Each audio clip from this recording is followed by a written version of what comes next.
கர்நாடகாவில் எடியூரப்பாவிற்கு நடந்தது போல விஜய்க்கும் 24 மணி நேரத்தில் பெரும்பான்மையை நிரூபித்து காட்ட வேண்டிய சூழ்நிலை ஏற்படலாம் என்று கூறப்படுகிறது. கடந்த 2018ஆம் ஆண்டு கர்நாடக தேர்தலில் 104 இடங்களை பெற்ற பாஜக தனிப்பெரும் கட்சியாக உருவெடுத்தது. இருப்பினும் இது பெரும்பான்மைக்கு தேவைப்பட்ட 112 இடங்களை விட 8 இடங்கள் குறைவாகும். எடியூரப்பாவை ஆட்சியமைக்க அப்போதே ஆளுநர் அழைப்பு விடுத்தார். மேலும் பெரும்பான்மையை நிரூபிக்க 15 நாட்கள் அவகாசம். Best collection, best price, best variety, mega summer sale, the Chennai silk, எல்லாமே புதுசு புதுசு புதுசு அளித்தார். இதனை எதிர்த்து காங்கிரஸ் ஜேடிஎஸ் கூட்டணி அவசர மனு தாக்கல் செய்தது.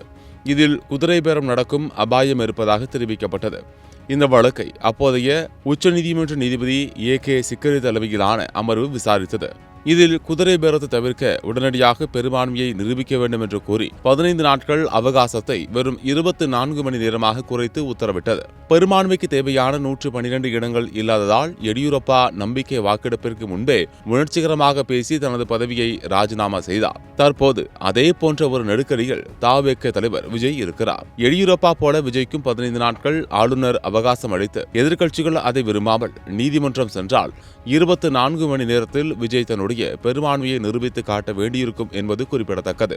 காங்கிரஸ் எம்எல்ஏக்களையும் சேர்த்து விஜயின் கைவசம் தற்போது 113 எம்எல்ஏக்கள் உள்ளனர். பெரும்பான்மையை நிரூபிக்க இன்னும் அவருக்கு 6 எம்எல்ஏக்கள் தேவைப்படுகின்றன. விஜயின் நிலையறிந்து அவருக்கு சிபிஎம், சிபிஐ, பிசிக கட்சிகள் ஆதரவளித்தால் அவரால் முதல்வராக பதவியேற்க முடியும்.